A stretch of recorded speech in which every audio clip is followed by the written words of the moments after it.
नमस्ते बच्चों, कैसे हो आप सब। उम्मीद करती हूँ आप सब बहुत बहुत बहुत अच्छे हो और हमेशा की तरह बहुत ही अच्छे से पढ़ाई कर रहे हो। तो आज हम स्टार्ट करेंगे lesson 7 the rebel poet, page number 75, English book की बटरफ्लाई बुक, पेज नंबर 75। तो झटपट अपने बुक्स निकालिए और लेसन 7 यानी कि पेज 75 ओपन कीजिए। हम आज पढ़ेंगे the rebel poet. Let's begin then. यहाँ पे एक सॉन्ग है, let's sing an inspiring song together. ये सॉन्ग हमने हमेशा से ही सुना है, आपने भी सुना है, तो इसी के साथ हम स्टार्ट करते हैं।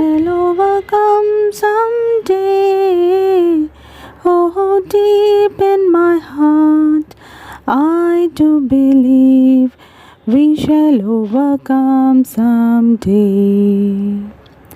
हम होंगे कामयाब, हम होंगे कामयाब, हम होंगे कामयाब एक दिन। ओ मन में है विश्वास, पूरा है विश्वास, हम होंगे कामयाब एक दिन। तो चलिए लेसन स्टार्ट करते हैं। Pritam is a student of class 5. He returns home from school all excited. He finds his father reading a newspaper. तो प्रीतम और उसके फादर का यहाँ पे कॉन्वर्सेशन है और यहाँ प्रीतम जो है वो क्लास 5 का स्टूडेंट है, ठीक आप लोगों की तरह, और वो अपने फादर के पास आता है, बहुत एक्साइटेड है और वो अपने फादर को न्यूज़पेपर रीडिंग करते हुए देखता है। ठीक है, तो चलिए स्टार्ट करते हैं। Pritam, father, guess what happened today. Pritam ने बोला अपने फादर से, आज बताइए तो क्या हुआ। Father, what dear. Pritam, our teacher has asked us to sing a patriotic song on the Republic Day. Father, which song are you going to sing, son? Pritham, ma'am suggested that we should sing Kararoi Loha Kopat. Father, do you know who has written the song, Pritham? तो यहाँ पे देखिए प्रीतम कह रहा है अपने father से कि उनके टीचर ने कहा है एक पेट्रियोटिक सॉन्ग गाने के लिए रिपब्लिक डे के ऊपर, यानी कि गणतंत्र दिवस के ऊपर। फादर कहते हैं, कौन सा सॉन्ग गा रहे हो बेटा आप। तो प्रीतम कहता है, मैम ने कहा है करारोई लोहा कपाट, ये वाला सॉन्ग गाने के लिए कहा है, यानी कि सजेस्ट किया है। फादर कहते हैं प्रीतम से, जानते हो आप कि ये सॉन्ग किसने लिखा है। चलिए आप पेज नंबर 76 की ओर चलते हैं। 76 टर्न कीजिए। Pritam, no father, he is our great poet, Kazi Nazrul Islam, the author of the famous poem विद्रोही। तो फादर कहते हैं कि ये काजी नजरुल इस्लाम, यानी कि जो बहुत ही ग्रेटेस्ट पोएट, कवि, जाने माने कवि, उन्होंने ये पोएम लिखा है और उन्होंने बहुत ही फेमस पोएम भी लिखा था जिसका नाम है विद्रोही। प्रीतम, will you tell me more about him? Father, he was born at a time when India was under the British rule. Through his writings, he inspired the Indian youth to boldly fight for freedom. Father ने कहा कि उन्होंने काजी नजरुल इस्लाम के बारे में कहा कि वो बहुत ही फेमस पोएट थे, जो कि उनका जन्म जब हुआ था तब वो इंडिया ब्रिटिश रूल के अंडर था और उन्होंने इस तरह की पोएम्स लिखी, यानी कि कविताएं लिखी जो कि दूसरों को प्रभावित करती थी, यानी कि इंस्पायर करती थी और प्रेरणा देती थी कि वह अपने देश के लिए बहुत ही देश के लिए लड़े और देश की आज़ादी के लिए लड़े। प्रीतम, when was he born, father? Father, He was born on 24th May 1899 in the village of Churulia. This was near Asansol in the Bardhaman district of undivided Bengal. As a child, he was attracted to folk theatre and later wrote many folk plays like Data Karna and Kabi Kalidas. Pritam, that's interesting. Father, in 1910, Nazrul met the revolutionary Nibaran Chandra Ghatak, who was his teacher. The poet Kumud Ranjan Malik was the headmaster of the school Nazrul joined next. तो यहाँ पे father कहते हैं, प्रीतम ने पूछा कि father कहाँ पे उनका जन्म हुआ था, यानी कि कवि जो काजी नजरुल इस्लाम थे उनका जन्म कहाँ हुआ था। फादर ने कहा उनका जन्म चुरुलिया यानी कि एक विलेज था जहाँ पे वो आसनसोल के करीब था, बर्दवान डिस्ट्रिक्ट के, और उस वक्त ये जो बंगाल था वो अनडिवाइडेड था, यानी कि उसमें कोई पार्टीशन नहीं हुआ था। और ये बात है 24 मई 1899 की। 1910 में नजरुल निबारन चंद्र घटक से मिलते हैं जो कि उनके टीचर थे। कुमुद रंजन मलिक भी उनके हेडमास्टर थे जिन स्कूल में उन्होंने ज्वाइन किया था। चलिए अब नेक्स्ट पेज में चलते हैं, पेज नंबर 77। एक्टिविटीज़ हमेशा की तरह ही मैं अलग से वीडियो में करवाऊंगी। पेज नंबर 77 पे देखिए, uncle Rahim enters the room, he joins in the conversation. अब फादर और प्रीतम की जो कॉन्वर्सेशन हो रही थी उसमें उस दौरान uncle Rahim enters the room आते हैं, अंकल रहीम आते हैं और वह कॉन्वर्सेशन में वह भी पार्ट लेते हैं। Pritam, did Kumud Ranjan inspire him to write poems? क्या कुमुद रंजन ने प्रेरणा दी थी उन्हें कविताएं लिखने के लिए? Father, yes, but Nazrul was also influenced by Rabindranath and the Persian poets like Hafiz and Khayyam. Father कहते हैं, हाँ बेटा, लेकिन नजरुल काफ़ी प्रभावित हुए थे और उन्होंने काफ़ी प्रेरणा ली थी रविंद्रनाथ टैगोर से, और कुछ पर्शियन पोएट्स थे, उनका नाम था हफीज़ और खयाम से उन्होंने बहुत प्रेरणा ली थी। अंकल रहीम, अब अंकल रहीम भी कहते हैं, did you know that Nazrul joined the army under the British? He was in 49th Bengal Regiment. After the First World War, the regiment was disbanded in 1920. So he came to Calcutta. अब uncle रहीम ने भी उनके बारे में एक बात बताई। नजरुल जी ने आर्मी ज्वाइन की थी जब इंडिया ब्रिटिश के अधीन था, तब नजरुल ने आर्मी ज्वाइन की थी। 49 बंगाल रेजिमेंट में उन्होंने ज्वाइन किया था और after the first world war यानी कि पहला विश्व युद्ध जो हुआ था उसके बाद वह रेजिमेंट जो था वो डिसबैंडेड हो गया था 1920 यानी कि 1920 में। उस वक्त वह कैलकाटा आ चुके थे। चलिए अब टर्न कीजिए पेज नंबर 78 पे।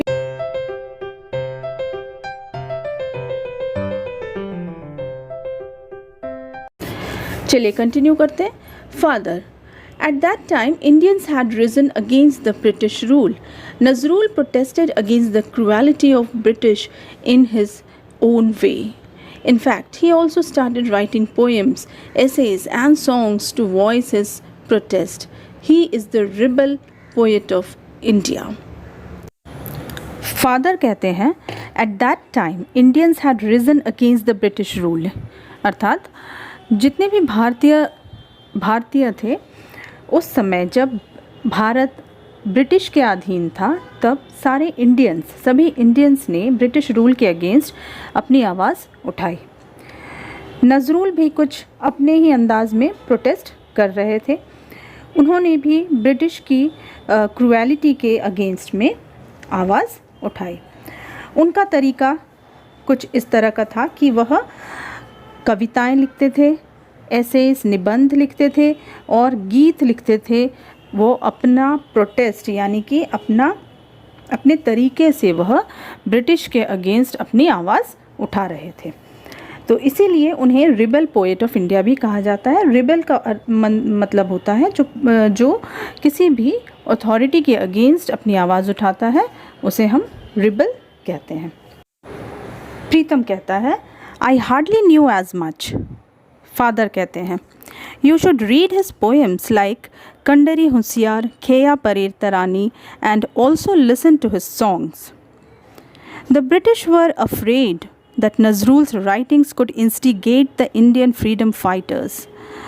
तो फादर कहते हैं कि जब इंडिया जब ब्रिटिश के अधीन था, तब उस दौर में जब नज़रुल अपने लेख से यानी कि पोएम्स और जो गीत लिखते थे वह और जो निबंध वगैरह लिखते थे, उसके द्वारा वह लोगों में चेतना जगा रहे थे, यानी कि अपने भारतवर्ष के लिए, अपने देश के लिए जो प्रेम था वह जगाने की कोशिश कर रहे थे। इस कोशिश को देखते हुए ब्रिटिश जो थे वह काफ़ी डर गए थे। तो यहाँ एक वर्ड है, देखिए, इंस्टिगेट। इंस्टिगेट का मतलब है अर्ज टू एक्ट, यानी कि मतलब लोगों में चेतना जगाना। उस प्रीतम ने कहा, what did the British do uncle Rahim? The British grew perturbed. Perturbed मतलब वो काफ़ी चिंतित हो गए, यानी कि दे वर वरीड होना यानी कि चिंतित होना।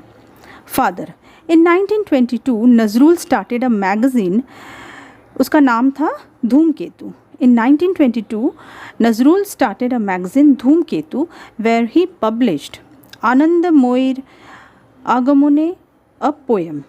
ठीक है, तो उन्होंने एक मैगज़ीन स्टार्ट किया था जिसका नाम था धूमकेतु। वहाँ पे उन्होंने पब्लिश किया था आनंदमोयर आगमने, ये एक पोएम था। उसके बाद अंकल रहीम कहते हैं, the British raided the office of Dhumketu, the poet was arrested from कुमिला।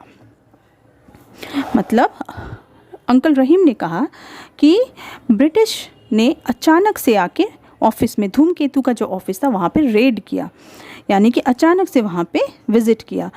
अब पोएट जो थे वह अरेस्ट हो गए थे, कुमिल्ला से वह अरेस्ट हो गए थे। Pritam, what happened then? Father, he was transferred to the Hooghly jail and there he began fasting. It was his way of protesting against the torture of the British. तो जो पोएट थे उन्हें हुगली जेल में ट्रांसफ़र कर दिया गया। वहाँ पे उन्होंने भूख हड़ताल करना शुरू किया। यह उनका अपना वे ऑफ प्रोटेस्टिंग था, यानी कि अपने अंदाज से वह ब्रिटिशर्स से लड़ रहे थे। तो जो टॉर्चर था, जो ब्रिटिश का जो अत्याचार था सबके ऊपर, इस तरीके से वह खाना त्याग के फास्टिंग करके वह ब्रिटिश के अगेंस्ट अपने तरफ से प्रोटेस्ट कर रहे थे। तो प्रीतम कहता है, for how many days did he fast father? Father, he fasted for more than a month. In December 1923 he was released from jail. उन्होंने, प्रीतम ने कहा कि कितने दिन के लिए, फादर से पूछता है कितने दिन के लिए फास्ट किया था उन्होंने। तो फादर कहते हैं कि करीब करीब 1 महीने से भी ज़्यादा उन्होंने फास्टिंग किया था, और दिसंबर के महीने में 1923 के साल में उन्हें जेल से रिलीज़ कर दिया गया, यानी कि छोड़ दिया गया। Pritam, thank you so much father. Now I will be able to sing करारोई लोहा कपाट with zeal and passion. I am so proud that the teacher has selected me for singing.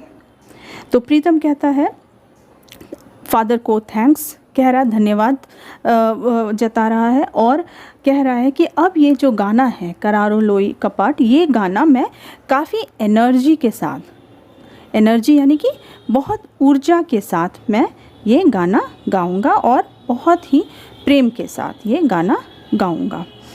और मैं काफ़ी प्राउड हूँ, मुझे काफ़ी गर्व है इस बात का कि टीचर ने मुझे सेलेक्ट किया है इस सॉन्ग के लिए।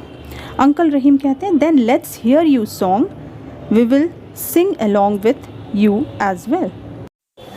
अंकल रहीम कहते हैं तो अब गाना स्टार्ट करो और हम भी तुम्हारे साथ गाएंगे। तो ये है रिबल पोएट के बारे में, यानी कि पोएट नज़रुल के बारे में ये जो पूरा लेसन है, इसे आप लोग ध्यान से पढ़िए। ये एक कॉन्वर्सेशन वाला लेसन है जिसमें कि प्रीतम फादर और अंकल रहीम एक दूसरे से बातचीत कर रहे हैं और फादर और अंकल रहीम प्रीतम को नज़रुल, पोएट नज़रुल इस्लाम के बारे में समझा रहे हैं और उनके बारे में वह उसे बता रहे हैं। ठीक है, तो इस तरह से आप ये लेसन कंप्लीट कीजिए और नेक्स्ट वीडियो में हम मिलते हैं एक्टिविटीज़ के साथ।